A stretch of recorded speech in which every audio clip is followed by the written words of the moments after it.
Comic Corner.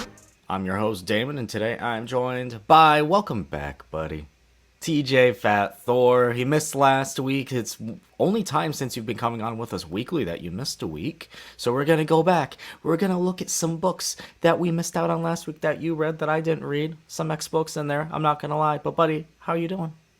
Let's take it back, baby. How you doing, man? It's good to see you. Everybody at home listening and watching, it's great to see you all as well. And I know it's only been a week, but it literally feels, I don't know, if for me, maybe it's just my ADD time blindness, but it feels like it's been forever. I feel like I don't know why. It feels like it's been forever. You and AF killed it last week. I tuned in. It was fun. I got to tune in as a fan to like my own, one of our own shows. So that was fun.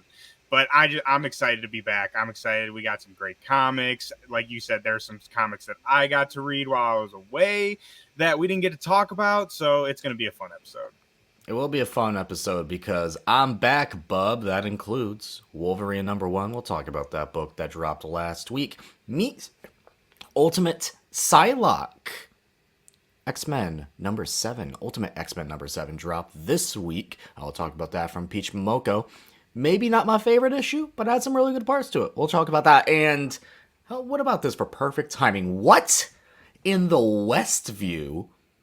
What in the Westview? Paranoid Gardens is giving us some creepy beekeepers, bringing up some shades of Westview old, which works out very well with the timing of it all. Because before we get into all of this, and usually we do a news section, don't have much news other than, guys, a new comic book show just came out. We're going to talk about it for a little bit. If you want to hear essentially my full thoughts on that, you can watch our live show from yesterday here on the YouTube channel and on Spotify, wherever you get us here from Agents of Fandom.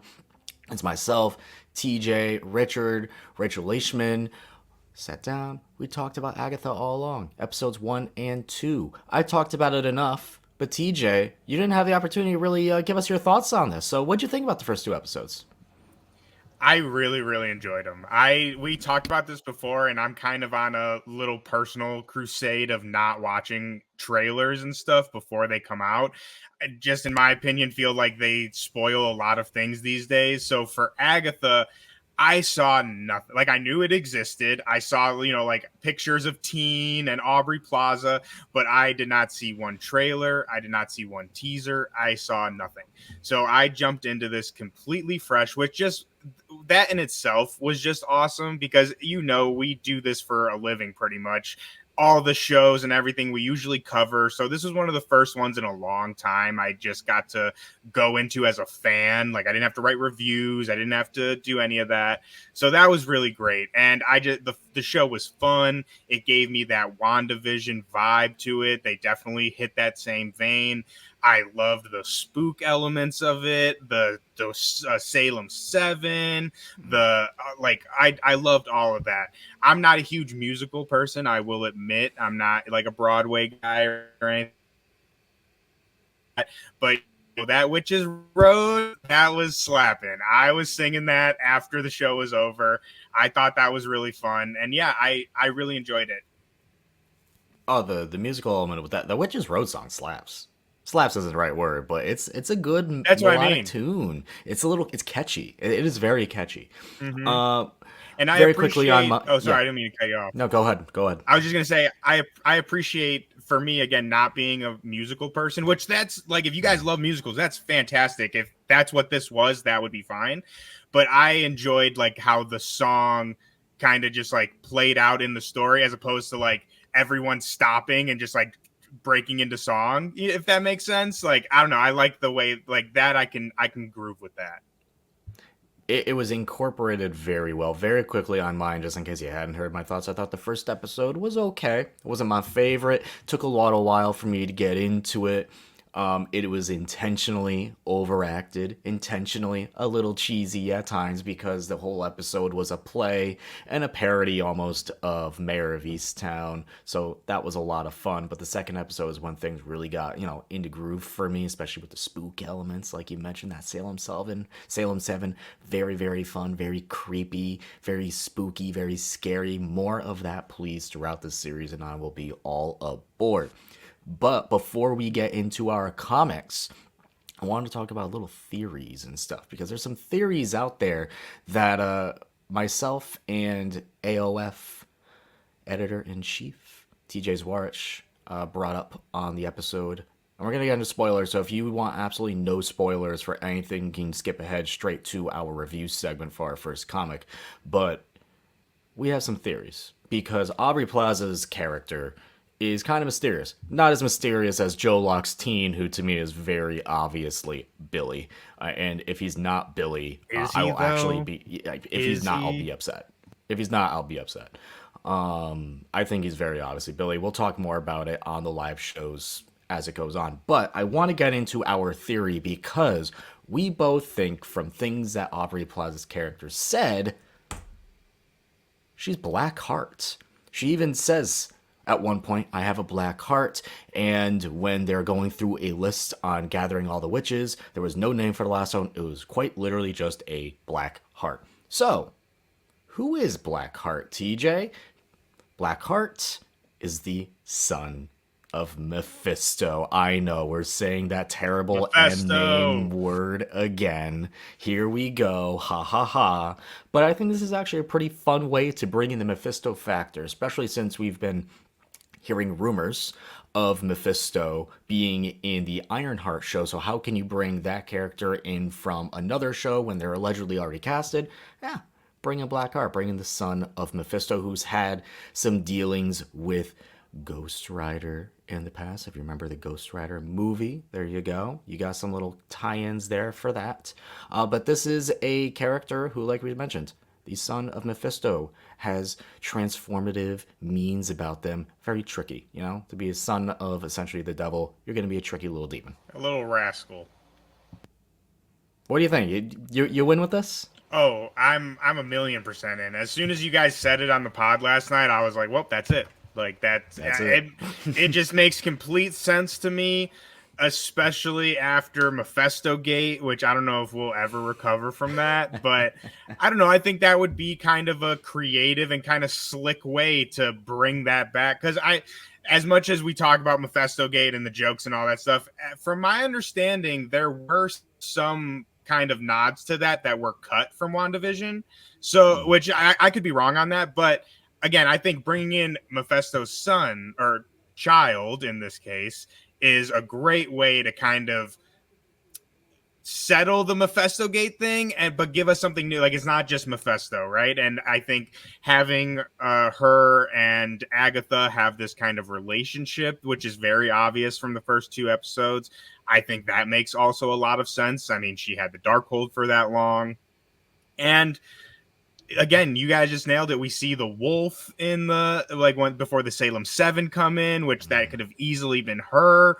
And I want to say too, I've only watched the episode that one time, but I want to say when she asks her about, like, when she says like you have no heart, like Agnes or says something along those lines.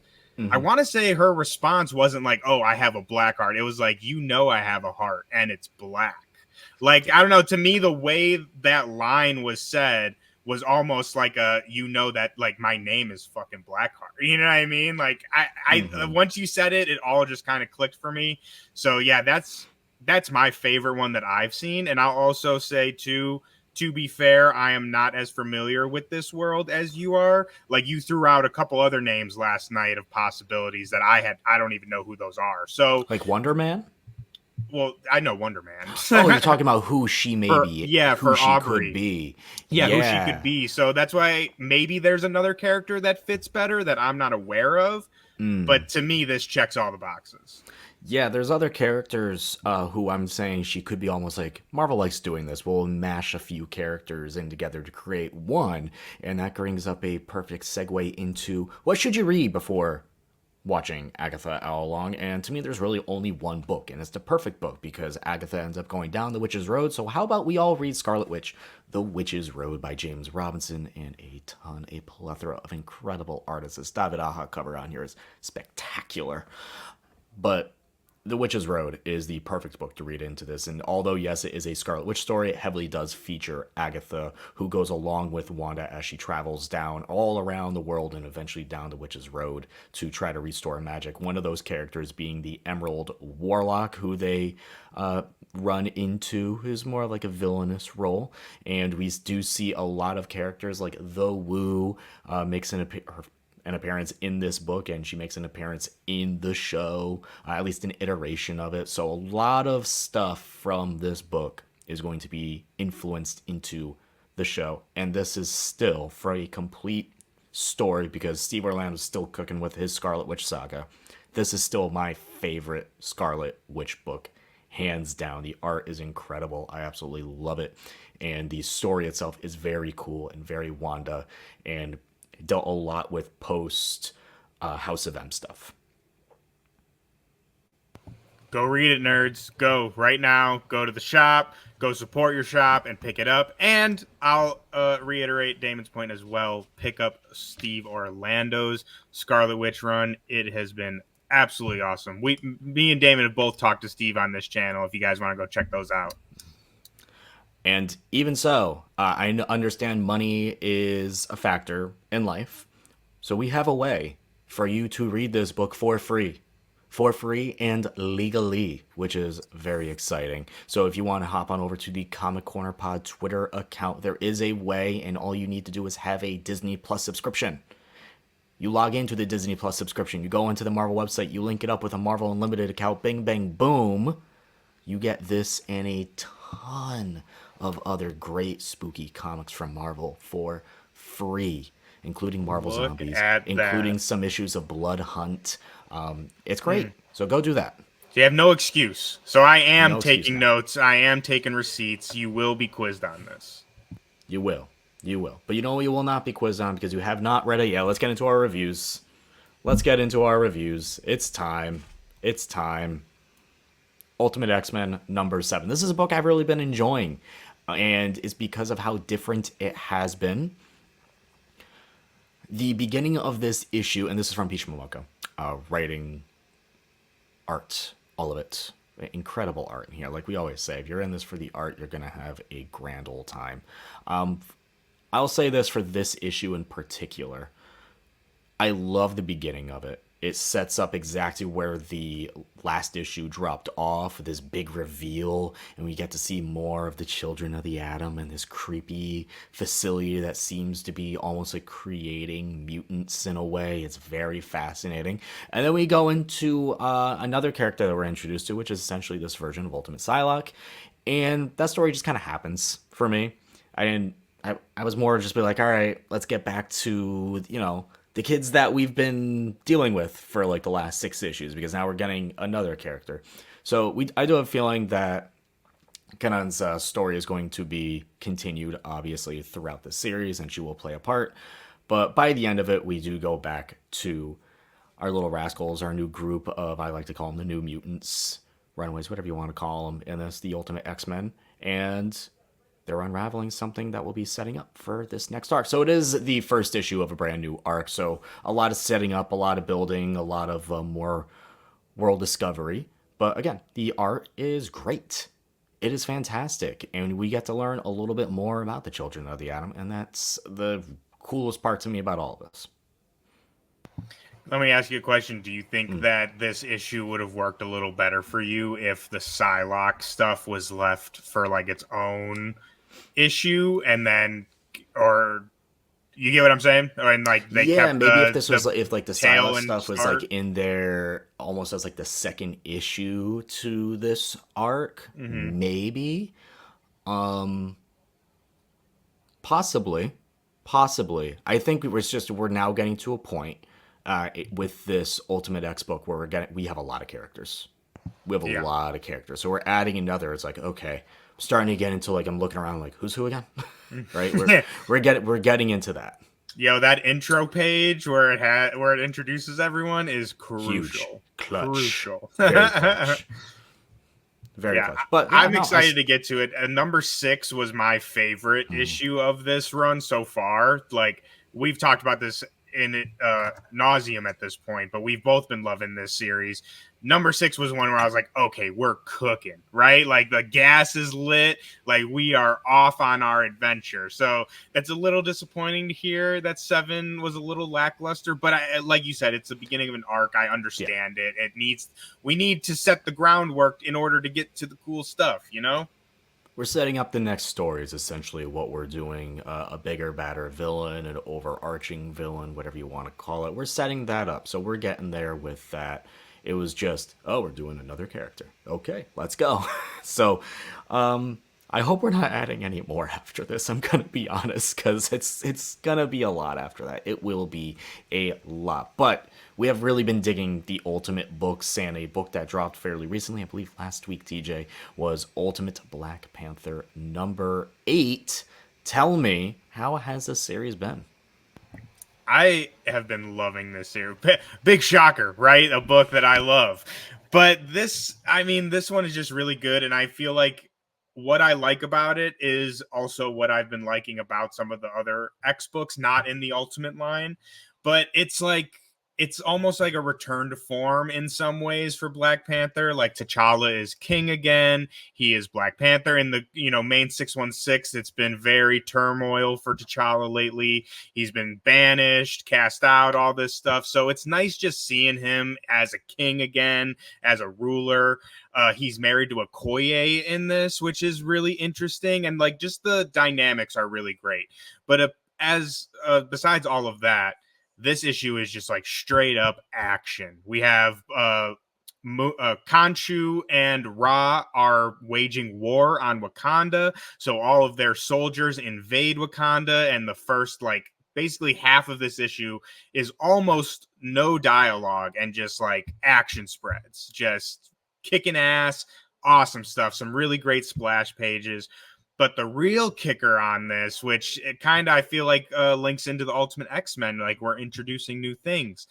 I don't want to spoil too much. We don't get a reveal of it, but they allude to the Sorcerer Supreme in this issue, which I'm guessing is going to come into play next issue, which I am so excited for. I feel like when I read that, I almost kind of felt stupid because we've been loving this Ultimate universe so much and like been, having our theories and everything. I have not once even considered who Ultimate Sorcerer Supreme is or who Ultimate Strange is. So I read that and it just activated all these questions I feel like I should have been asking this whole time. So that really excited me, and I'm really pumped to see where that leads. I need to go back and read the Ultimate Invasion kickoff issue because I can't remember if they Yes. alluded to magic maybe being Sorcerer Supreme or not. I can't remember. I'd have to But I go do back and know look that at his like magic council. is.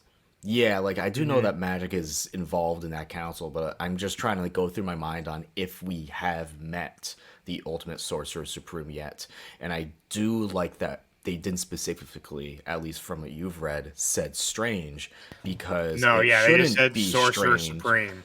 It shouldn't be strange if this is a world that the makers had control over anything, unless if Strange is in on the whole bit, which wouldn't be the first time. Yeah. Wouldn't be the first time he's in on a bit with a big baddie. So I'm interested there. I assume on this cover that's Khonshu, right? This is Ultimate Khonshu. Yeah, so the way that like Moon Knight kind of works in this universe is so that's Khonshu like in an avatar, and he's like the Moon Knight, but he's partnered with Ra, and like Ra has his own avatar, but they have like a whole army of people. Like they're basically trying, like that's their whole goal is they're trying to take over Wakanda. Like they've taken over Egypt, they've taken over like the surrounding areas, and now they're coming for Wakanda. Are they competing with each other for it? So it's like two faction, or they're No, they're against each teamed other. up. Oh, Yeah, they're they're teamed teamed up. up. They're bros. Like they're like Okay, chilling, dude. Yeah. interesting. And it's really Interesting. like they're it's really cool, I think, just design wise too. So like this is him like suited up for battle. But usually they're just like wear like Khonshu has like this slick like black suit. Ra's got like a nice white suit, and they just look like very proper, and it really great designs, I think, all around for the whole book. But yeah, really great. Nice, nice. I I still need to catch up on this. Out of all the Ultimate books, it's the one I still need to catch up on. The missing out on that first issue killed me with it. It really did. It really did. And that's the importance of why, you know, when you go into a comic shop and you're looking for a first issue and maybe the specs came in and bought it because they want to hike it up, ruins the experience for other people because then, you know, you're behind. So I still need to catch up. I do understand, and I probably will get the trade for it so I can at least catch up and then like move forward with it because I've been all in on these Ultimate books and I just need to catch up on this one in particular. Okay, so we just talked about WandaVision into Agatha, and I said, what in the Westview is going on here? So I think if you remember, I think it was like the second episode. Was it the first episode of WandaVision? It was the stinger on episode 1, I think. With the beekeepers. Yeah, he comes out of the what's it called? The sewer grate. No, it was the second episode. It was it? absolutely the second episode. Yes. Okay. Oh yeah, because they're in color. Because they're in color when that happens. And it was the second episode. Also, it was in color, and they had, you know, the magic show, which was episode 2. So, what's going on here? Paranoid Gardens has been excellent so far. Written by Gerard Way, Sean Simon, art from Chris Weston. Go check out our interview with Chris Weston, where he talks all about this book, all about Vertigo books he's worked on in the past, working with Gerard himself.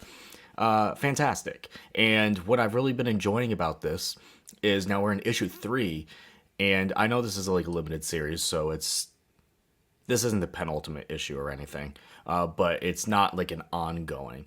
The pacing of it's been picking up. It's good. It's paced so well.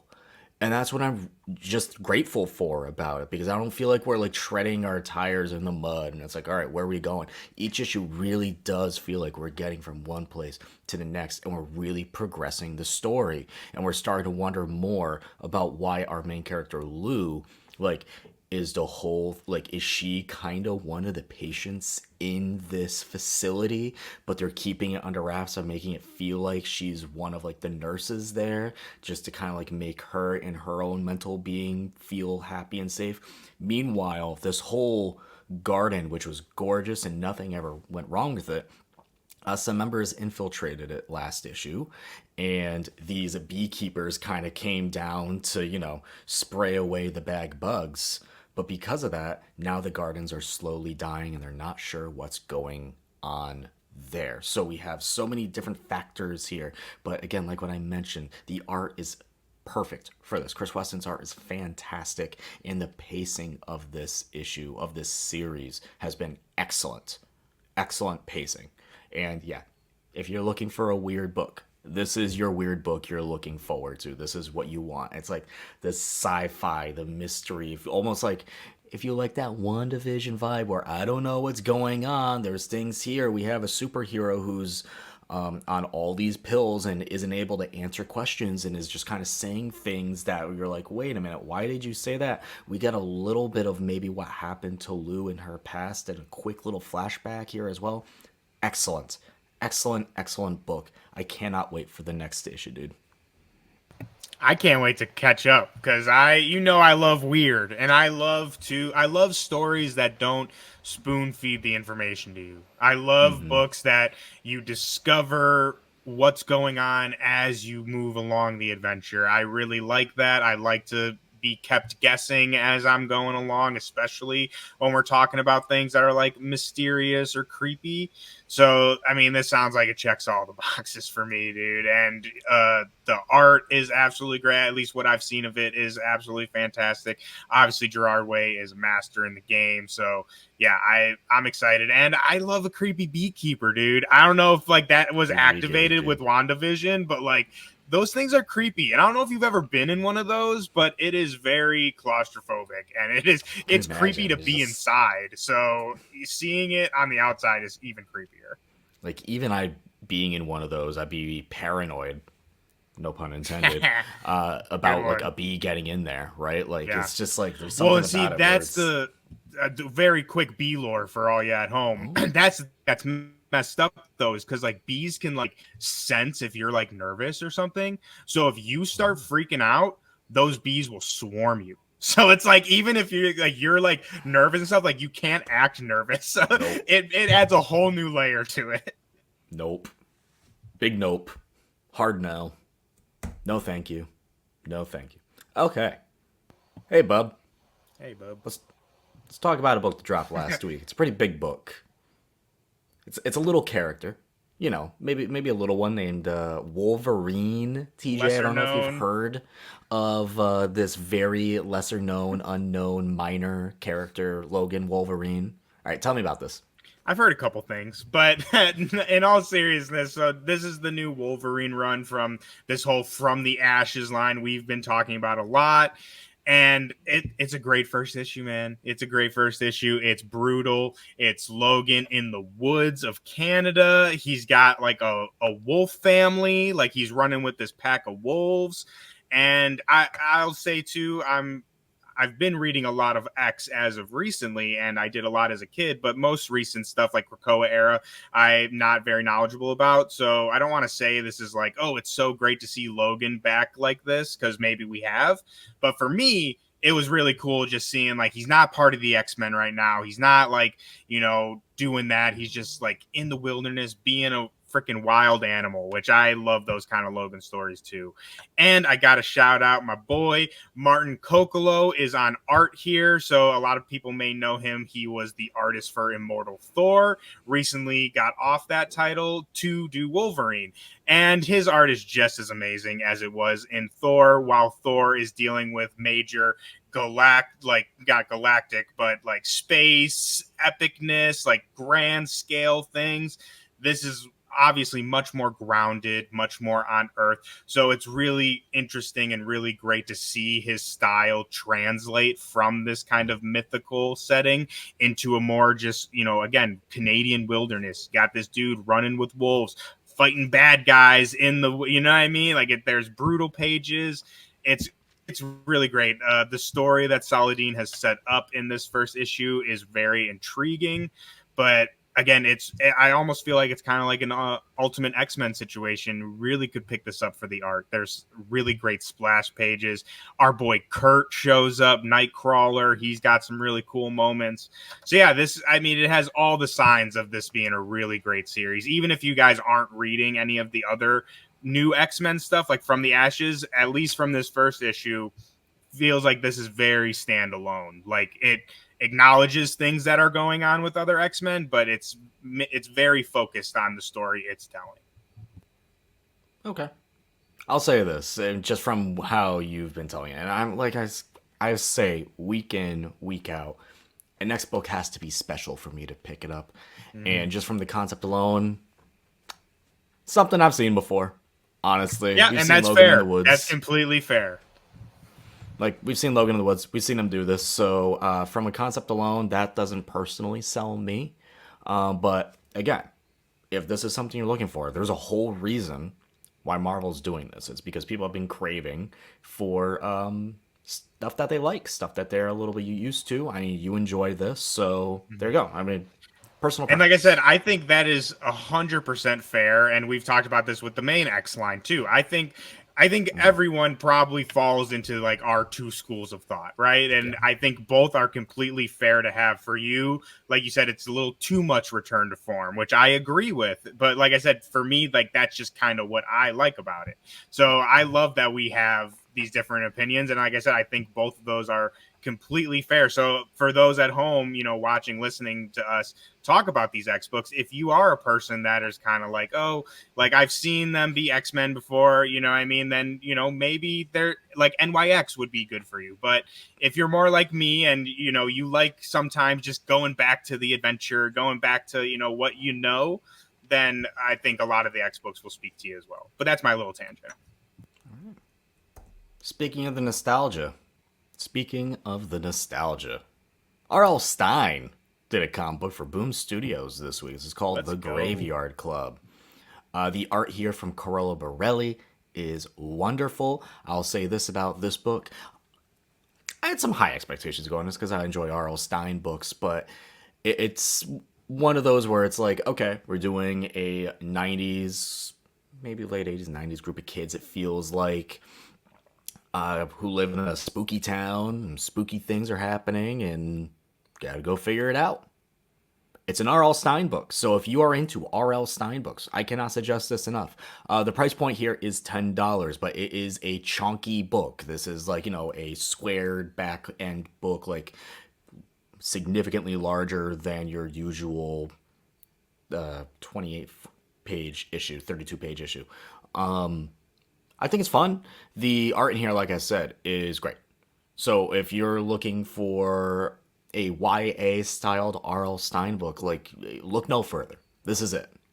This is it. Is this a one shot? This is one shot. So it's a complete story. It does have a little bit of like a tail end. So if you are maybe looking for a continuation of the story, there can be. There's some open-endedness at the end of it where if you want to, and this sells well enough, I assume, you want to have a continuation, there you go. But again, the art here from Carlo Borelli is for me the standout because everything else seems very standard R.L. Stein, right? The art, again, just excellent for the book, though. Excellent. The way she drew some bats in here, some like red-eyed vampire bats. I almost want to put that on a wall. It's great. I love good creepy art, and I was a huge Goosebumps fan growing up, so I'd definitely check that out for sure. Especially Hard Goosebumps Halloween vibes, time. Yeah. Why not? Hard Goosebumps vibes. There's a lot of good horror books out right now. If you're looking for something that's a little more YA, this is it. Perfect. A book you've been loving. Yes. Justice Has the Right of Way, TJ. The Pedestrian. Always. Number 2. Tell me about it. It's amazing. I gushed about this first issue. It really took me by surprise. Became probably my favorite issue of the year. Still currently standing. And it's a great second issue. It's a great follow-up to a great first issue, right? Like it acknowledges, kind of picks us up right where we left off last issue. It begins very similar to first issue in the sense of we're still following our pedestrian, doing his, everyday crimes, helping people across the street, finding their wallets, things of that nature. But the ending takes a huge twist, and one that I don't really want to spoil here because I want people to discover this. Because when I read this book, I talked about this book a lot, but if you didn't hear about it, it's about a guy going around doing kind of, again, everyday acts of heroism, putting sharp shopping carts back, things of that nature. And I thought that's what the book was. And if that's what it was, I was completely fine with that. I would have loved that because I loved it in the first issue. But we learn at the tail end of this, it's not just that. Joey Esposito, Sean Von Gorman literally pull the rug right out from under us, flip this whole world upside down, introducing some really big, different elements that aren't fully explained yet. Of course, it's just like a little preview of it. But it really just is a moment like, wow, like, okay, this story is a lot bigger than I initially thought. And so, yeah, if you guys enjoyed issue 1, if the cover like piques your interest, I cannot recommend you guys picking this up because even if you think you know what it is, it's not what you think. And I'm so excited for this. We were lucky enough to chat with Joey Esposito and Sean Von Gorman all about how the Pedestrian came to be, their journey and getting it going. I think it was like almost 10 years this book has been a long time this book has been coming. So go check out that interview. It's really great, and I cannot recommend Pedestrian enough. If you're looking for something different, looking for something that's not your typical definitely not your typical superhero, but I wouldn't even say just like your typical comic. Like the genre of it is hard to nail down. It's funny, it's heartwarming, it's got everything. Lawful from Boom Studios. Greg Pak, Diego Galindo. This is issue 4. I've been digging this series. I've really been digging this series. It started out with almost like that commentary on you want to do so perfect by your life that it eats at you every day because there's that constant fear of doing something wrong.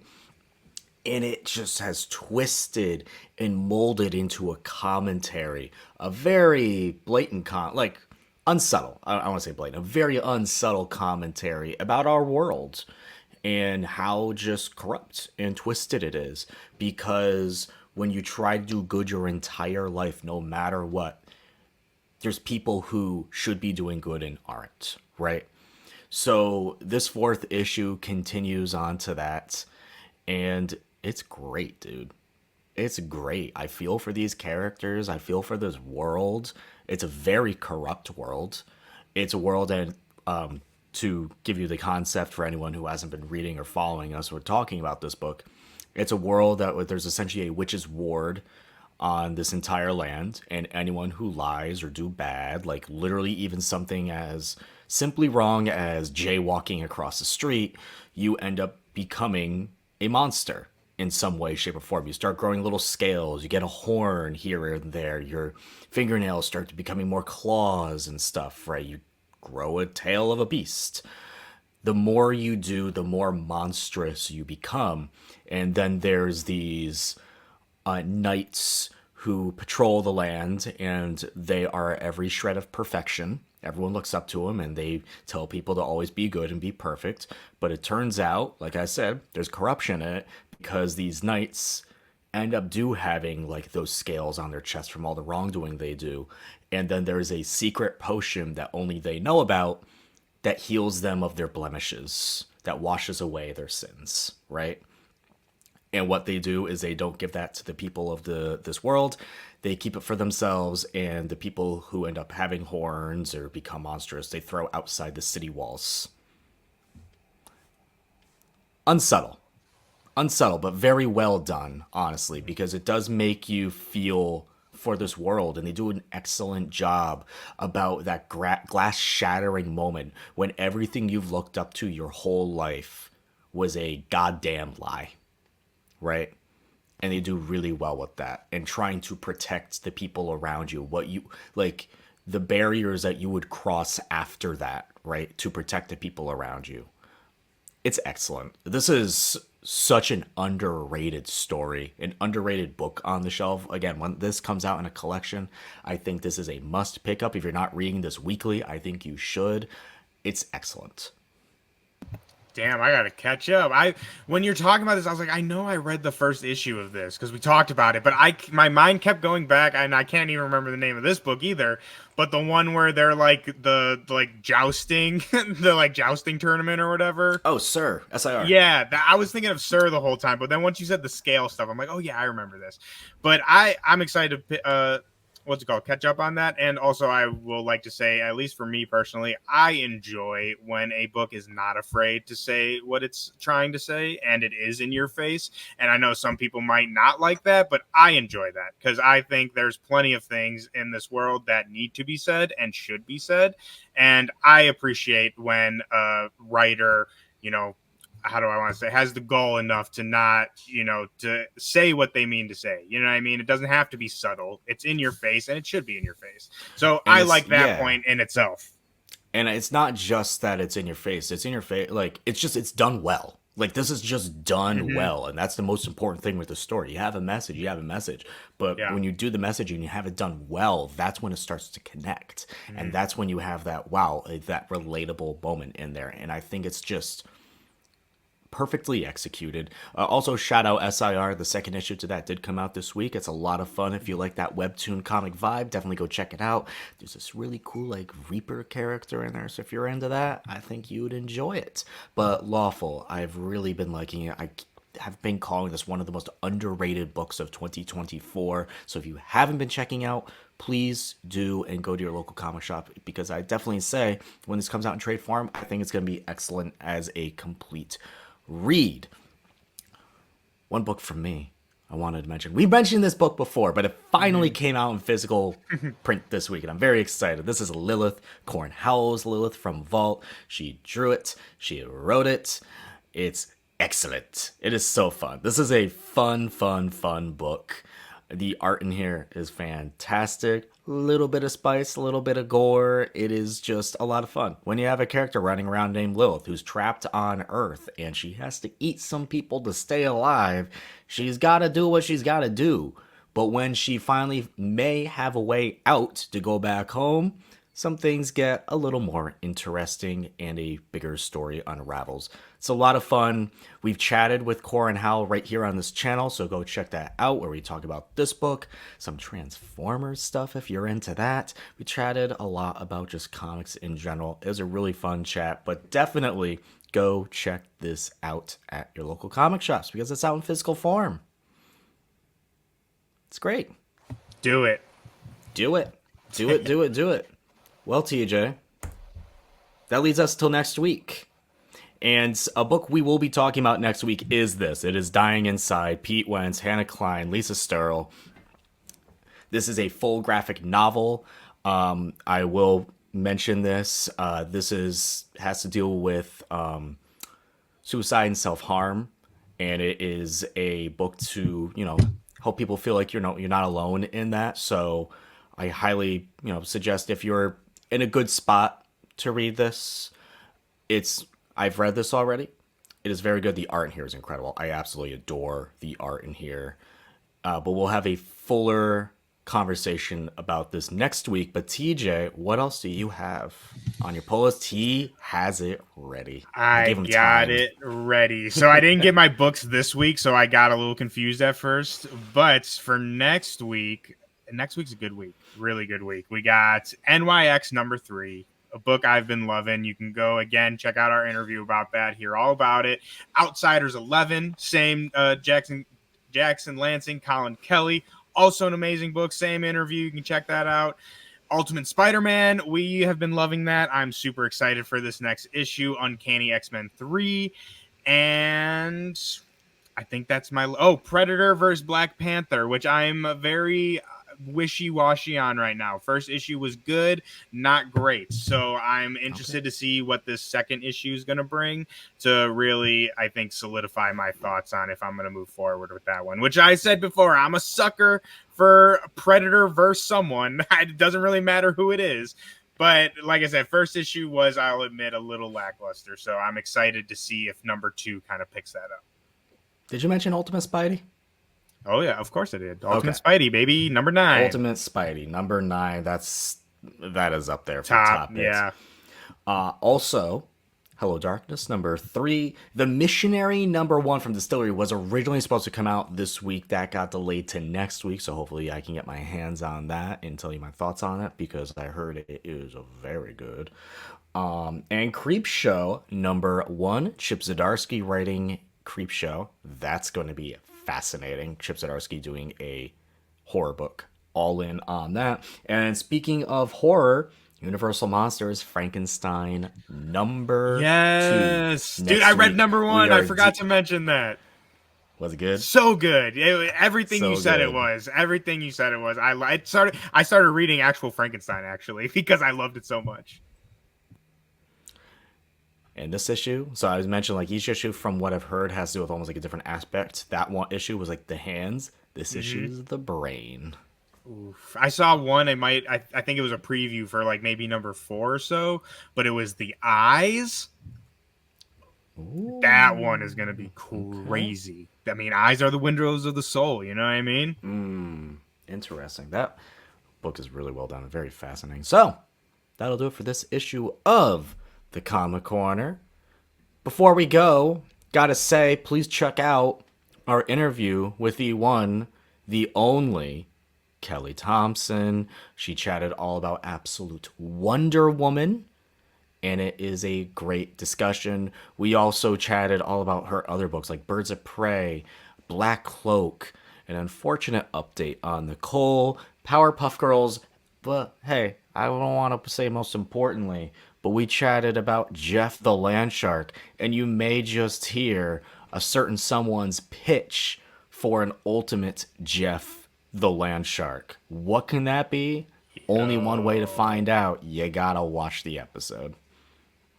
Dang. I just want to say, too, before we get out of here, I just want to give you a little bit of props as well, because you did a fantastic job in that interview, and it was such a fun listen. So, like Damon said, go check that out. Ultimate Wonder Woman, big ass sword. What else do you want? But yeah, like I said, I just want to give you flowers real quick, my man. You did a real good job on that one.